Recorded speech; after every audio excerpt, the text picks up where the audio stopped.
Thought we, as a team, we played an outstanding game defensively, but really it started with the pitching with Connor Nolan tonight, just filling up the zone. Seemed to have really good stuff, even on a short week, one day less than normal. He'll get back on track for next week's game since we play next Thursday, Friday, and Saturday. But a lot of timely hits, kind of chipping away. We almost broke through in the fourth with a really big inning.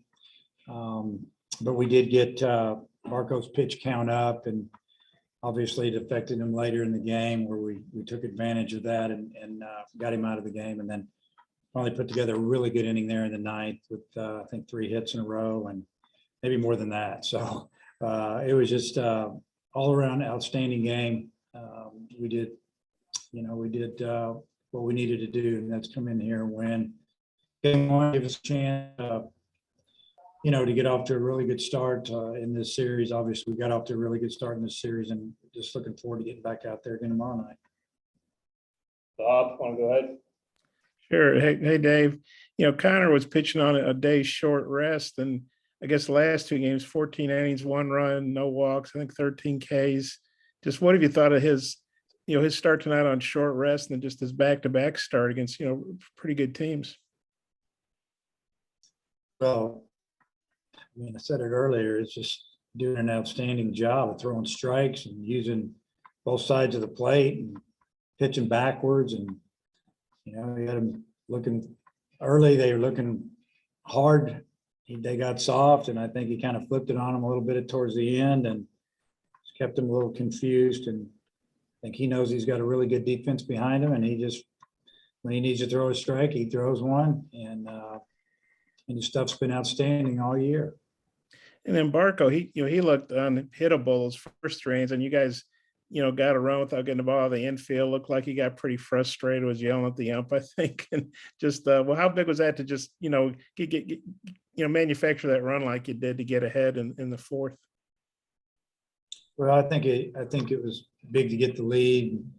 I thought what was really good about it is Connor went out and got him out real quick at the bottom of the fourth. Didn't really give him much. We were back in the dugout again, and we punched in another run. And you could tell that Hunter Barco was frustrated, and but the zone was what it was. I mean, he kept it the same. It was the same all night, and there were a few pitches that he wished he would have gotten. I think Hunter threw some that he thought he had, but he kept his cool, kept pitching, and paid off. Yeah, I might have another one later. Thanks, Dave. Okay. Andrew?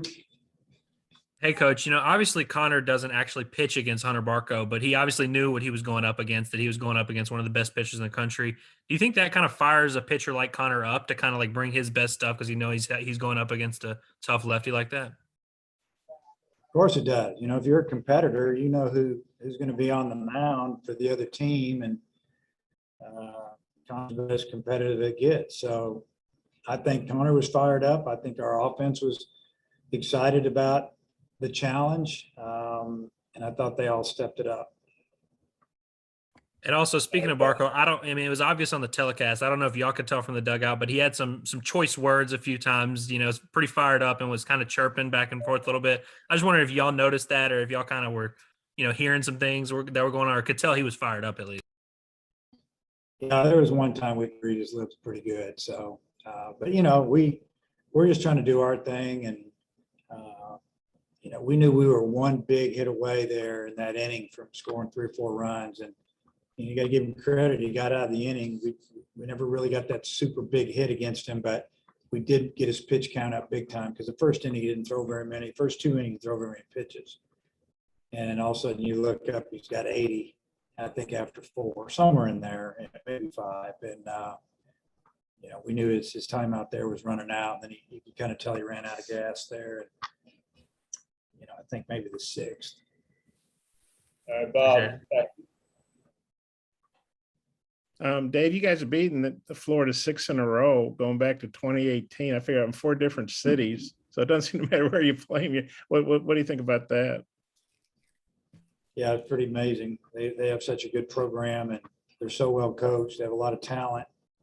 We've had some pretty good teams those years. So, You never know how it's going to go, but we played well tonight. That's my main concern. And now we enjoy this for a little while, then we have to move on to Friday's game.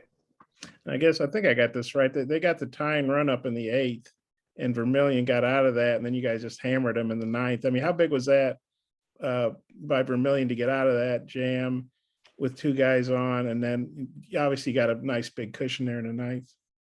That was big. I mean, I think they got a leadoff hit, and then he got an out, maybe another out, and then a walk, and all of a sudden you look up, I don't know, something like that. You look up and they got the tying run at the plate, and he got ahead of him, then he got him to pop up. So that was big, and gave us a chance to, to come in and see if we could score a run or two. And obviously back-to-back home runs, all of a sudden we're up 5, and we got a couple more hits. Shoot, we might have got 4 or 5 hits in a row. I don't know. It's hard to do, and took a lot of pressure off our pitching staff and the coaching staff actually, so we could, just leave Zeb out there and let him go. Maybe let him go to 35 pitches, and we still might have a shot at getting him back in a couple days.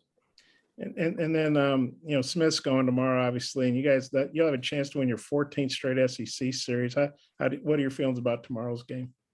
Yeah, I mean, it's going to be it'll be a good one. I think that again, we've gone on the road and won the Friday night game, and so if we can get over the hump, win the first game, and so we can get over the hump and win the second game.